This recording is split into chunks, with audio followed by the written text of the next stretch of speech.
ya chugo donde ni ma min dine mine woro kera an mali zigiru dalawla ye wi tachene ko zigiru dala zagaru dala wa zigiru dala angon mo to arab galay ani PD ni muso bes ngorota ni bulu korota la ñoo fe ko zigiru ala bi dhikrillah tatma'innul qulub on bi zigiru min don obi sukun nyigi obi sukun sabati obi sukun mafa iko mi ka fo la ilaha illa allah subhanallah alhamdulillah allahu akbar afude mako zikru ala kusma zikru be fana ba way jmenye qur'an kala afdalu dhikr tilawatul qur'an ala kusma bela sanada way qur'an kala no ibwala ka fode ko kamugutu kenyonga aka do kenyove ko zikru ati fo ma zikru de ibe fata de ko zalukna okay abe mina ya aya don wallahi nitu ko jamali zikru dalay abada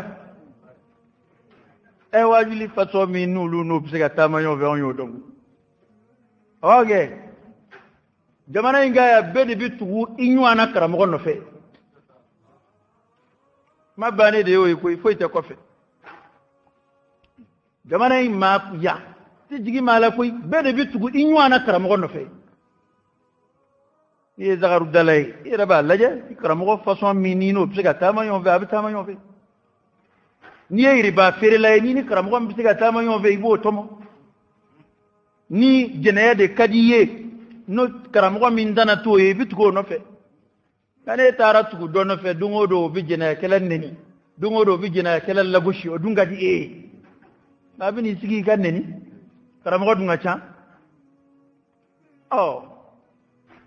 ni tara kungo kono sinanu bitugu sinanu no fe woro bitugu woro no fe baw bitugu baw no fe ko yinde de on yere ta nyino ma faso ngake on fe halillah haramun we kile rude bitugu no yono fe wa idha an-nufus zuwijat qur'ana halillah hara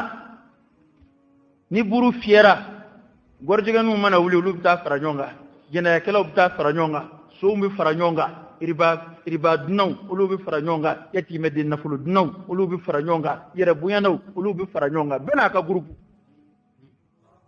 tafsiru kala ko ka korode mana kani toro alkira sallallahu alaihi wasallam nani islamai ayi muyato yahudi au maswala ana mbeni mie onulu be minga o de tsika tamanyo ve ano kere bi munge sikatri kelede ba kelede mani idallu ndayana ni desera way ba to ken ni okay ni dallu bana piu nani de bitugo law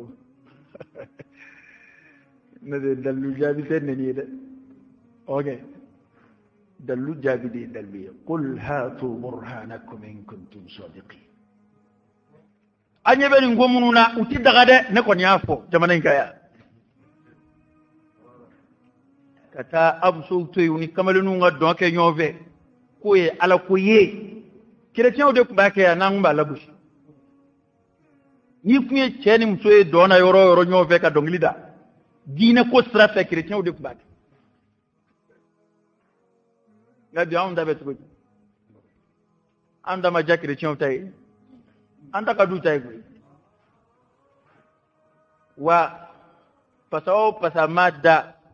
batra mo fe ubishingo ngana doroka ala to do koro hali blop pasadaleya uyo yela mako kezigiru ya blop pasadale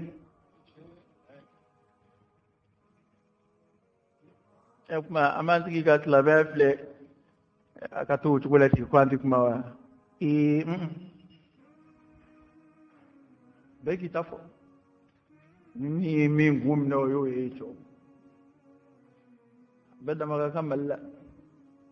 ande kudo ani banu gudu mama ngu kala yina jamana ye furuba ya ambe jedu oni kon wati daga ngada luweni ani min gwa be daga ko kala ko jodi dungo kam sirga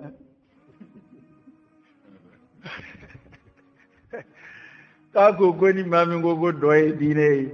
ko ni albami nani jodungo do ko tegere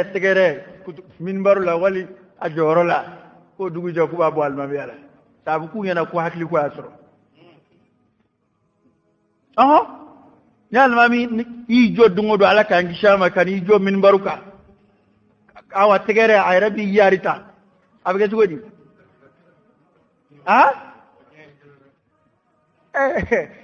ni kira kon siga kumbe ni femi o kanga siga ke al min baruka kira bisiga kumbe ni femi o kanga siga ke al almami jorola ngana manye kuna kira ko bashi bubwala aw pande madala ni kuñ mandude wa alay kira re koloshi hali konyo yoro donge yoro ma ayre ka ketede hala nye ka ye were asro hala make kira folo sallallahu alayhi wa alihi wa sallam hala make kira folo abituga demsaya wati andama kalama abituga koyo nyena jew manga o to foi fo dufuni dama ko nyena je kam kira kumtugo me asra be bagangena akamba ya aba fekai ni mu manga wi munge kuni ndoina alkira ka bagaw ngalfa sallallahu alaihi wasallam ka be ta du kono ka be ta nyena je laje wi koyo nyena je gwazanu ndamai du foi tu bolo du fuko bater tala gitar tala dundal kira ko abin nawla minge sallallahu alaihi wasallam ayi sige roddola ala shinaka suno ko kiro akati utli jade yakun kan yana je bam pew ale rabi wuli kuma mina asura yana je ko kuma kon dabiyo atara o dugu je kun wali dungare manga imbora ay baga ngal fop akwa bina min yana ya sura dungu nyana ya sura o kera mi ko ala mani dani ngui ngaba ayi sembo ala kunana yahya yoro ya do qur'ani afa ku yahya de ka nabi ma drama kabanjini ku dem so na ko yahya na ngata tuloke ko yahya ko kune madla o kama ne madla tulonge kama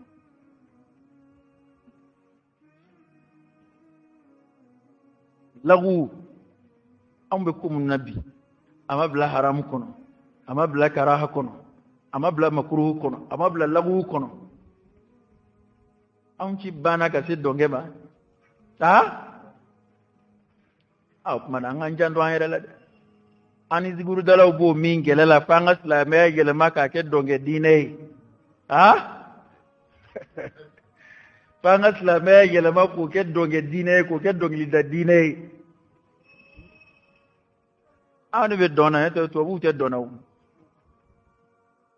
hali yahudiya président ba ka président ke ka ba ila e dona nima fata dongero la nga ka munasaba wula kena baka jamanyena ka wuli ka don ke de la kai ibe ga biya ya e dona ay hab maslamé sire yele maka islamé ke tlunge أفحسبتم أنما خلقناكم عبثا وأنكم إلينا لا ترجعون كلا أكلنا أدلك أبلتي بوانزوا كلونجلا أني كافوكوا سيجي توتك أنا نمايا أكلا كوكوبتيوا أرون دون لي دبي دون ولو kuma yin man ga kadi ko don ka don kiri foli de bi do wele kada ko don kiri ka don kiri ka don wele don ili de don wele lai akoro de we ara ibita sura adama de bo kek mamina asro miri fuita labli ala ko fuita sukuna ukmaina wallahi yani balku sigile hali dongli ce do la ibiga gi se chunjun mamina asro sebe betara ka bi sukuna asro sebe ko fuiti sukuna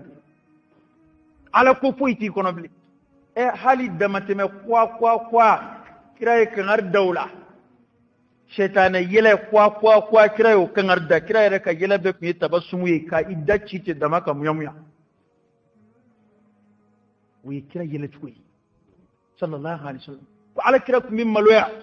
kateme hali mugutini min tecce ku don fiyew o baka tirsi jgoro addatule maloya min bola ko ala kira ku min maloya kateme ka suaibu dem so fla dola kile min nana musa wela fora kwa nana ko hala tamato abike ga tama maloya ka ni asira doyoro ma maloya bana de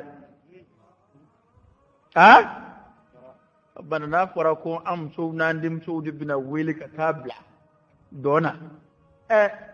min bu kalala ne tama bayake muso tu tama bayake de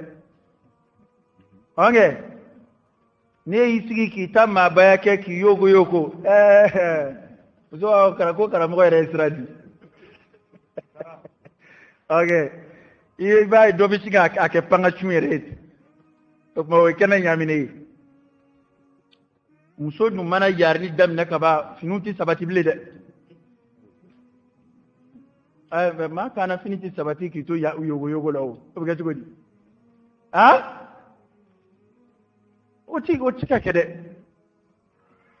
e kangar dara mamiye ko ala tamato kwa kana songa sechu an ko ga wuli ga donge ne da hasibiya ولا يضربن بعرجلهن ليعلم ما يخفين من زينتهن وحلم سو كان سو اتامتو كدبا كما كاسيچو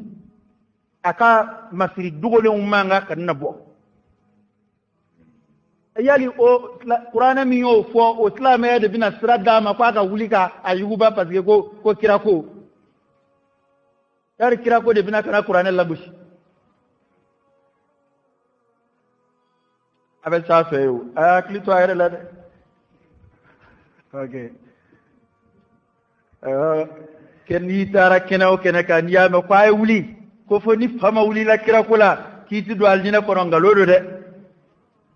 centede aba feka walum suudi donge tofle fasikudu onge angam so suturale munu ni ma tolu donge toyede aba feka tolu de bla dona mete donge la koron nu farulu la saw sida ka sabirila de donge to kada ay onge yaro ni faguna ni fasana ni barka bana kuma be ta soro yileke de kadi onge nete kunu ndilla donc law babulu tele nga ato faible de aw munu nga sutura me ko la da mu de aba fi ga la aw fana don zede laje awange alaka boda de kain ko alaka boda kain wajuli ba tuko korola subhanakallahumma wa bihamdika ashhadu an la ilaha illa anta